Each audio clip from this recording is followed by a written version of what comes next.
നമസ്കാരം. ഇൻഫോടെക്കിലേക്ക് സ്വാഗതം. യമൻ പൗരൻ കൊല്ലപ്പെട്ട കേസിൽ ജയിലിൽ കഴിയുന്ന മലയാളി നഴ്സ് നിമിഷപ്രിയയുടെ മോചനത്തിനായി സേവ് നിമിഷപ്രിയ ആക്ഷൻ കമ്മിറ്റി രൂപവൽക്കരിച്ചു.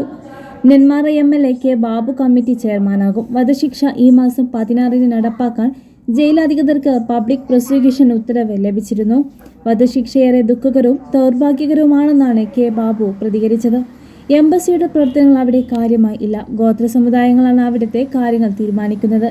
നിമിഷപ്രിയയുടെ അമ്മ അവരെ നേരിട്ട് കണ്ട് സംസാരിച്ചതാണ്. കേന്ദ്ര സംസ്ഥാന സർക്കാരുകളും വിഷയത്തിൽ നല്ല രീതിയിൽ ഇടപെട്ടിട്ടുണ്ട്.